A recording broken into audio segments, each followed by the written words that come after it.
Once they have actually selected their parts, if they have not clicked Business and Finance, it's going to bring them directly to here. Okay? And actually in here is where now it is going to display what the candidate has selected. It's selected residential for all three parts. Now they're actually going to have an option to select two exam events. In other words, an exam event is a combination of a date and location. So these are drop downs, and it will display what is available. If on the drop down an exam does not show, it's because either the site has been full or is not available. All right. Now they still haven't been charged for anything at all. Now they actually come through the screen where, they must enter their credit card information.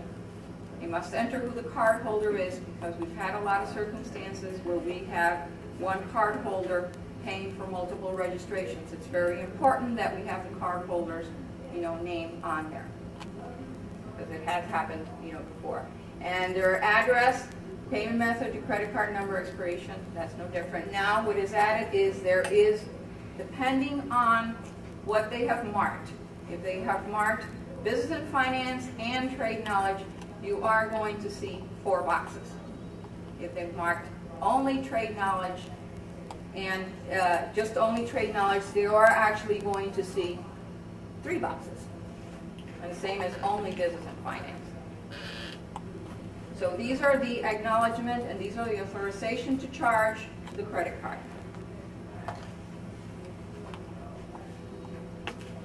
Then here is the most important part for the application process on the candidate side. When they reach the screen, they're at the end of the online registration. And step 1, they must press step 1 in order to get their receipt, and it's actually going to produce on step 1, bear with me here a second, it's going to be a 2-page PDF file. The first page is the receipt of the payment of the $135 and what they have registered for. The second part is a remittance warrant. They must send this with the $80. Otherwise, we don't know who the $80 is for. Okay? And it did happen already. We got a check and an envelope for $80. I go, okay, who's it for? And not only that, it had a company's name. So it wasn't even a candidate. And believe me, we have a hard time, finding out who the company is, tying the two together. Yes? They do a paper application where they get the remittance form. It is. It comes in with the paper. The paper application actually includes both pieces, is one. So if they do a paper application, they can still pay by credit card, because the paper application has the boxes for the credit card information. And the paper, they can send it by fax, but you can't send the $80 by fax. So no matter what, they still have to send this in the mail. We already have 2 candidates that registered yesterday online and received the $80 check today. So if we backtrack on here, the second step actually is very important that they connect, in case they didn't do it on instructions and forms, and they didn't have it available before. Here actually links them again over to the BPR website, so they can actually go and look at their reference list, and pull their information directly on there. We try to make it a one-stop, so I try to get it as easy. Now, what happens is that once we get the $80 from the candidate, at that point we go in and we assign them a candidate number. Okay, we receive the $80, we go in, we actually update their candidate record, and we will produce another admission slip, receive this requirement, that actually shows both fees. And at that point, we have an email, we will send that electronically.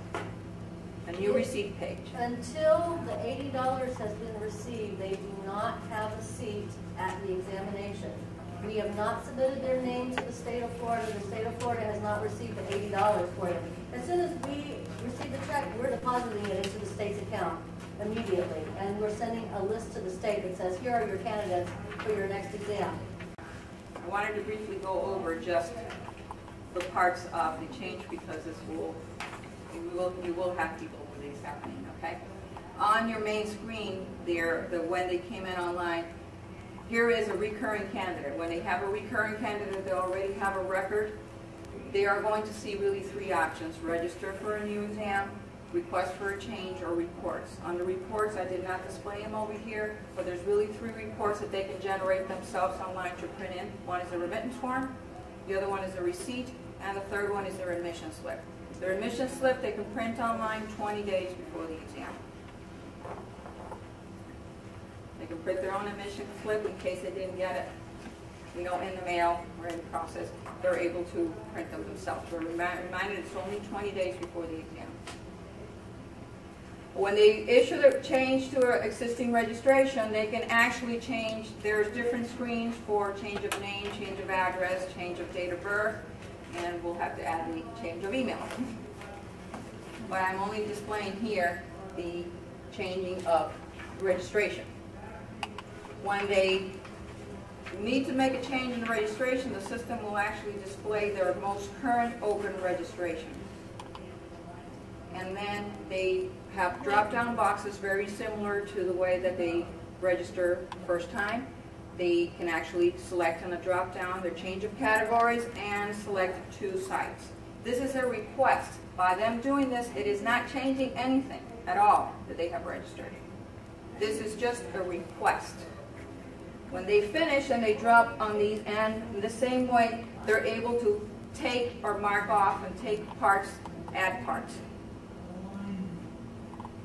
It will come to a screen which gives a series of instructions at the top of what they have to do, and they will actually print the bottom part of the screen, sign it, and they can fax it.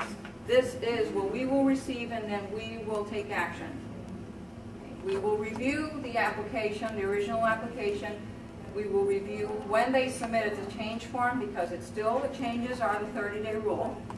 We will not accept any changes, within 30 days of the exam. These are the exceptions to the 30-day rule. These are the only exceptions. It's a candidate illness or an injury. Not their father, not their mother. The candidate himself cannot take. We evaluate each case individually. And most important of all, we need to receive it within 48 hours after the exam.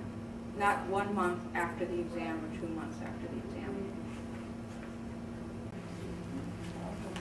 Here's just important emails. We've created a new email called CILB@proctesting.com. Feel free to email any errors, any changes, any comments. That is actually an email just to handle any situations on CILB. But please direct your candidates. If they have a license question, so if they're not sure what category they got to test, we're not qualified to answer that question. So we're constantly directing them to the department call center. Somehow it ends up back to us.